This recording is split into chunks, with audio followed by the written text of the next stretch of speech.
on the edge of a cliff. Herkese merhaba arkadaşlar. Bugün Lords Mobile'de bir tartışmanın ortasındayız. T6 acaba geliyor mu? Muhabbeti her yerde dönüyor. Çünkü buna dair haberler türemiş. Ya da birileri yalan haber ortaya atmış diyelim. Bunu şöyle diyebilirim arkadaşlar. Bunu şu anlık kimse bilemez.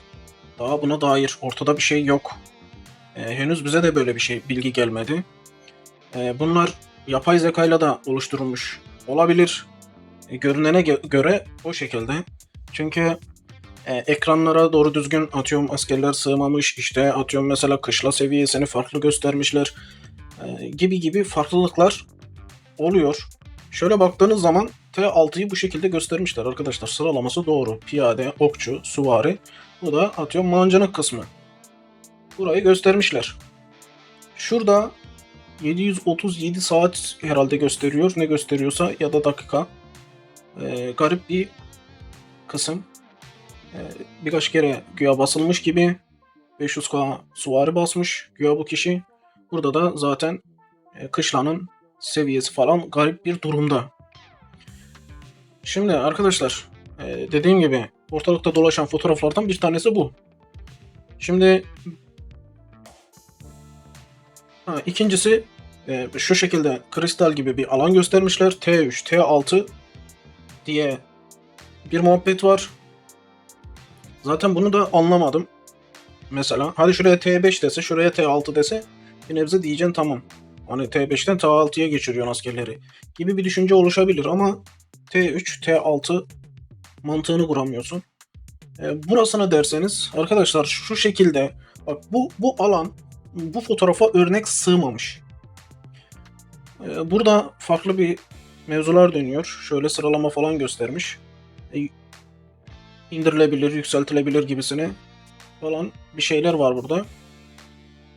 Arkadaşlar şimdi bunun yorumu ben size söyleyeyim. Bu fotoğrafı mesela ben aynısını başka bir yerde gördüm. Onda da mesela şurada T6 yazıyorsa o burada T9 yazıyordu. Yani ne alaka bilemiyorsun. Dediğim gibi bu fotoğrafa bu resim örnek sığmamış. Yani böyle bir güncelleme gelecek olsa hani akla mantığa sığar şekilde olur değil mi? Geldiği zaman da bizim ekranımızda bu şekilde duracak hali yok. Düzünce fotoğrafa sığardı yani. Burada da mesela garip bir saat durum gösteriyor. Şöyle incelediğimiz zaman herhalde bir level gibi gösteriyor burası. Böyle bir 2 tane 3 tane haber atmışlar ortaya dolanıyor. Şimdi arkadaşlar kendi görüşüme geleceğim. Ama ondan önce bakın tekrar geliyorum. Bak. Ne demiş arkadaşlar? Bak T6 mı geliyor? Bak ta ne zamanın etkinliği. Bak.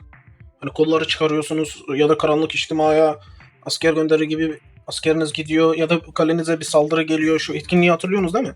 Buna bile zamanında T6 diyenler olmuş. Zamanında. Kaç sene geçti? Hala ortada bunlar normal güncelleme. Hiç alakası yok yani T6 ile. Bakın örnek mesela. Şuna aynı şekilde T6 bak şurada yazıyor. Adamlar T6 mı geliyor diye yine aynı şekilde haber atmışlar ortaya.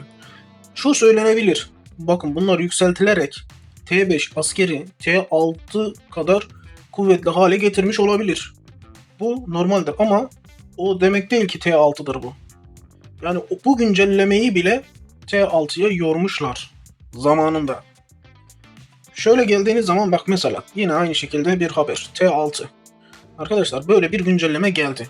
Ama güncellemede örnek mesela 55 level diye bir mevzu dönmedi. Değil mi? 55 level ortalıkta şu an bir şey yok. Ama bu şekilde bir etkinlik geldi. Şimdi size şunu söyleyebilirim. Etkinlik geldiğinde inşaatların falan levelleri hepsi değişikti, karışıktı. Böyle 45 level, 55 level falan görüntüleri vardı. Onda da acaba T6 geliyor mu gibisine bir düşünce oluştu millette. Ama bu levellerin mesela düşük olduğunu gördük. Üstüne artı 5 olarak inşaatların üstüne ekleme yapıldı. Yani bu şekilde direkt 45 levele, 55 levele gibisine bir level artışı görmedik. Zaten burada da adamların kendileri yazmış gibi görünüyor. Şu yazılar fotoğraflardan ayrı. Şimdi bunu gösterdik. Şurayı göstereyim. Bu da arkadaşlar seneler öncesinin T6 mı geliyor diye, bak T6 güncellemesi yakında demiş. T6 bak oka bak burayı gösteriyor. Arkadaşım böyle bir mevzuyu nasıl gündeme atıyorsunuz? Nasıl olmuş ben de bilmiyorum. Ama bu sadece millet kendini popüler göstermek amaçlı bu şekilde ortaya atmış durumda oluyor arkadaşlar. Her sene bunlar ortaya çıkıyor. Bakın dediğim gibi kışta falan şöyle. Sadece şunu yorumlayabilirim. Bak mesela dedim ya hani buraya sığmıyor şöyle falan filan gibisine. Bak diğer tarafta gösterdim mesela. Akademiyi göstermiş 55 level. Ama sonradan bir baktık ki akademi geldi. Bir güncelleme geldi aynı o şekilde ama akademi onun gibi değil. 55 level falan gibisine yoktu. Sadece artı 5 olarak üstüne bir ekleme yapılmıştı. Şimdi burada aynı şekilde fotoğraflar atılmış şey yapılmış. Çoğunluğunun görüşüne göre millet tırsıyor T6 geliyor diye ama büyük olasılıkla arkadaşlar yapay zekadır. Onları yapay zekayla yapmışlardır. Piyasaya sunmuşlardır. Ama şuna gelecek olursak arkadaşlar geliyor gelmiyor şu anlık bizde bir bilgi yok. Ama görüşümü söylüyorum. Ya arkadaşlar T6 zaten çoktandır geldi.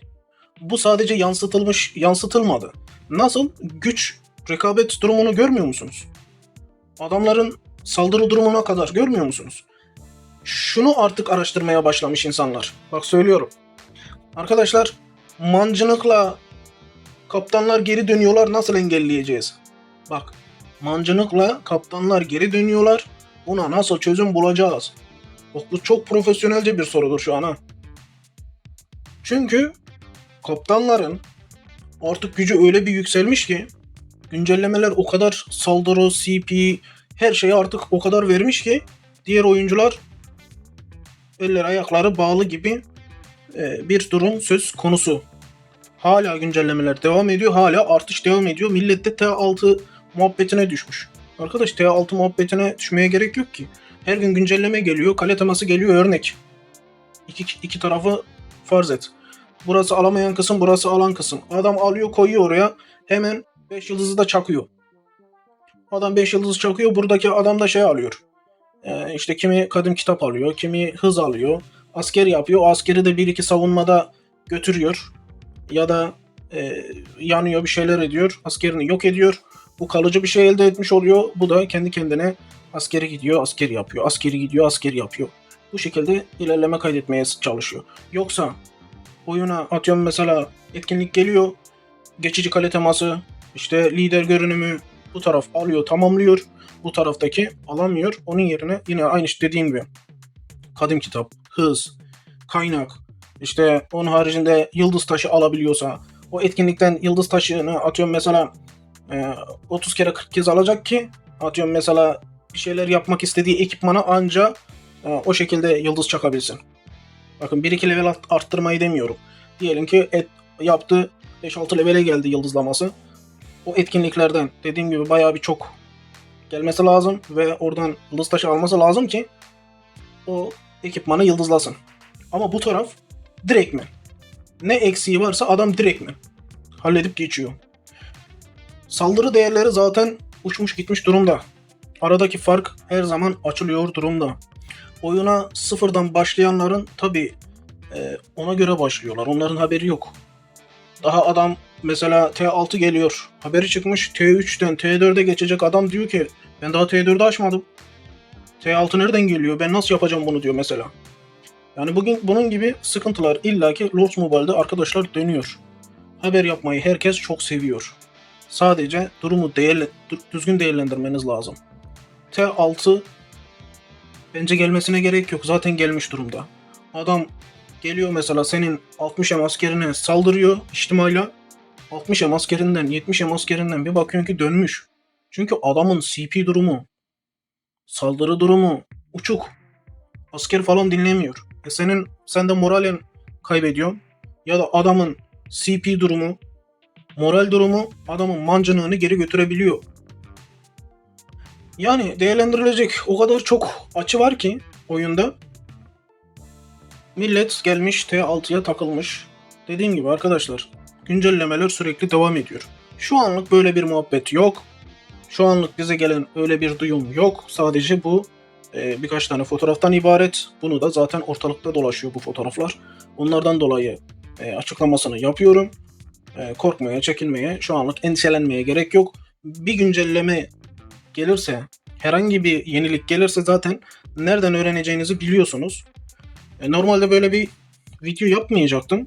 Endişeli olan çok kişi var. Ama zaten ben bunu arkadaşlar size güzelce yorumluyorum. Diyorum ki bakın arkadaşlar, T6 geliyor gelmiyor. Ama şöyle, T6 ile alakalı bir mevzu aslında oyunda yok. Nedeni ise şu, tamam hani T6 gelir de millet daha fazla güçlenir gibisine, zaten oyunda herkes güçleniyor. Oyunda sen yerinde sayarsan, millete diyorum ki etkinlikte mesela kaynak hız alma, bazıları tutturmuş. Yine kaynak aldık. Yine hız aldık. Asker yapmamız lazım. Festivalde diyorum ki atıyorum hız alınmaz arkadaşlar, ötekilerden toplayın. Hızları topluyorduk, ne güzel asker basıyorduk diyorlar. Arkadaş onlar işte bir yere kadar. Kalıcı olarak bir şeyler eklemen lazım kaleye. Millet güç dengesini aşmış durumda. Zaten dediğim gibi bak, T5 askerler vardı. Onun yanında mana geldi. Örnek şurası. Bak şurası. Askerleri zaten güçlendirdi. Burası zaten askerleri güçlendirdi. Yani durumu nereden değerlendirirsen değerlendir. Oyuna T6'nın gelmesine zaten gerek yok. İlla ki gelecek. Ben oyunun sadece T6 değil T10'lara çıkabileceğini düşünüyorum. Çünkü başka oyunlarda var. Ama bu zamanla. Zamanla. T5'in mesela ne zaman geldi? Bayağı oldu T5. T6 gelebilir. Bugün gelmez, yarın gelmez. Bir bakarsan ertesi gün gelebilir. Ama dediğin gibi daha süresi vardır. Hepsinin illaki gelme olasılığı her zaman var. Bu T10'a kadar bence gidecek. Çünkü öteki oyunlarda zaten T6, T7, T8, T9, T10 var. Diğer strateji oyunlarında. Onun için yani ben T6 çıkarsa oyunu bırakırız. Şöyle olur, böyle olur muhabbeti arkadaşlar her güncellemede görüyoruz. Her şeyde görüyoruz. Kalenin değiştiği şeyde de gördük. Şu muhabbet gelmeden önce de gördük. Herkes işte bırakacağız diyor. Her güncelleme aynı o şekilde götürüyor arkadaşlar. Yani her güncelleme zaten millete şey yapıyor. Acaba bıraksam mı bırakmasam mı? Şöyle mi böyle mi? Kaldığınız yerden devam ediyorsunuz. Oyun size ne veriyorsa oradan onları almaya illaki devam ediyorsunuz arkadaşlar. Bu yani çözüm değil. Sadece oyunda yapmanız gereken kalıcı şeyler almak, kalenizi güzelce güçlendirmek, kaleye dikkat etmek. Adam yanıyor. Adam gitmiş T6, T5'e T6'ya takılıyor. Arkadaş sen önce bir kalene sahip çık, yanma ya. Yanma. O askerini kaybetme. Sen festivallerini yapıyorsun, yok aylarca sandık açıyorsun, loncandaki canavar kutularını, bilmem hangi ödülleri alıyorsun. Bir ton hız biriktiriyor mesela adam. Hadi asker bastı diyelim. Adam askere basıyor. Adam gitmiş ertesi gün yanmış. Arkadaşım bir tane kalem var. Kalene de bir sahip çık. Yani gidip başka şeylere normalde takılmak yerine arkadaşım oyunu düzgünce oynamaya çalış. Herkes kalesine arkadaşlar sahip çıksın. Benim en çok söyleyeceğim, size öğüt vereceğim şey budur. Bir tane kaleniz var. Ona da arkadaşlar sahip çıkın. Geçen bir tane loncada onların şeyinde varım, grubunda varım. Gece adamı yakıyorlar. Adamı yakıyorlar saat 5. Gördüm bunlar loncasından biri orada yazmış. Ya arkadaşlar bu arkadaşı tanıyan şey var mı? Numarasını bulamadım diyor. Sonra ben buldum adamın numarasını oradaki listeden. Dedim ya bu olabilir mi dedim. O arkadaş cevap olarak yazmış ki ya demiş şimdi saat gecenin bilmem kaçı.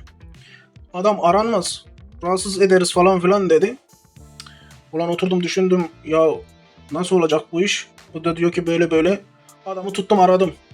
Kendi kendime dedim ki arkadaşım saat kaç olursa olsun 2 olsun 3 olsun 4 5 6 bu oynuyorsa kalkacak arkadaş. Kalkacak o kalesine bakacak. yok uyandırmayayım da, yok bilmem neyi ne yapmayayım da, böyle düşünürsen sen, adam yıllarca emek vermiş. Kalesine belki 40 yem asker, 50 yem asker basmış. Adam sıfırlandıktan sonra belki adam oyunu bırakacak. Adamı çaldırdım kaldırdım. Adam ne bizim oradaki mesajlarımıza cevap vermiş. Oyuna girdi. Adam, fark ettim. Girdim baktım konumuna. Adam yer değiştirdi. Adamın üstüne lider vermişler 30 tane. Adam şey yapıyor. Kaptanlar liderleri geri dönsün diye esir vermişler buna. Mesaj çektim. Dedim ki dikkat et, üzerinde esirler var. Kaptanın lideri geri dönecek dedim. Adam oraya da cevap atmadı. Dediğim gibi diğer tarafa da cevap atmadı. Adam uzaklaştı. Neyse dedim tamam, hiç olmazsa online oldu. Gitti. Rastgele attı falan. Kendini kurtardı. Ertesi gün yazmış gruba. İşte teşekkür ederim falan filan diye. Tamam, anladım, doğru adamı aramışız. Adamı ellemesem adam gittiydi. Yani arkadaşlar, şu oyunu oynayan adamın böyle bir ihtimali yok. Oynuyorsan, kaçta olursan ol, mecbur aranıyorsun. Seni kurtarmaya çalışıyoruz. Bunun için diyorum ki arkadaşım, dikkat et. Bir tane kalen var. Düzgün bak. Sahip çık. Gelip de atıyorum mesela etkinliklere T6 gelecek diye korkmaya, tırsmaya, çekinmeye gerek yok. Zaten ortalıkta baronlar dolanıyor. İmparatorlar dolanıyor. Geçen bizim krallığı da imparatorlar bastı. İmparator ekipmanlı kaleler bastı. Adam kime vursa yakıyor. Kime vursa yakıyor ya. 2,5 veya oyuncuma vurdu, yaktı adam ya. Tek vuruşta. Adam tek vuruşta yaktı. Yani T6 gelse zaten milleti mahvederler. Adam zaten ilk günde açıyor. T6 gelse adam zaten ilk günde açacak. O farkı, diğer kaptan kalelerle o farkı kendi şey yapacak. Hemen arasına fark koyacak. Adamlar seni düşünmüyor. Kaptanlar şey demiyor. Ya arkadaşlar, işte biz T6 açtık. Ben işte T5'li oyuncuya karşı aramdaki farkı açayım diye düşünmüyor. Atıyorum mesela düşman kaptan kimdir ya da rakip kaptan vardır karşıda. Ona karşı diyor ki ben bir önce T6'yı açayım da karşı taraftaki T6 olmadan ona üstünlük sağlayayım diyor. Açtıktan sonra da mevzu şuna dönüyor. Bizim loncada kaç kişi T6'yı açarsa bir an önce içtimalarda bizim T6'mız daha çok olur, karşıdakinin T6'sı daha az olur. Ona göre biz baskın geliriz. Bak, bir güncelleme olsa dahi hemen plan buna dönüyor. Yoksa ben üst tabakayım, İşte benim askerim şöyle, ya da yakacağım adamların T5'i T4'ü var. Aramızdaki fark şöyle olacak gibisine bir düşüncesi yok. Zaten adam otomatikman onu yapıyor. Senle de arasındaki otomatikman dediğim gibi fark açılmış oluyor. Böyle arkadaşlar, benim diyeceğim sadece T6'nın zaten gelmesine ileride gelebilir, gelecektir de, ama şu anlık T6 ortada yok. Sadece demek istediğim sizlere arkadaşlar, T6 olmasa bile aradaki farktan dolayı bu adamlar size T6 farkı zaten koyuyorlar. Çok çok güçlü adamlar var, çok güçlü kaptanlar var. Her zaman sizin yapmanız gereken dikkat etmek, dikkatli olmak. Yoksa dediğim gibi bak, her sene ayrı ayrı zaten T6 güncellemesi geliyor diye haberler çıkıyor. Böyle arkadaşlar, dediğim gibi herhangi bir haber alırsak, herhangi bir duyum alırsak zaten bizler sizlere ileteceğiz.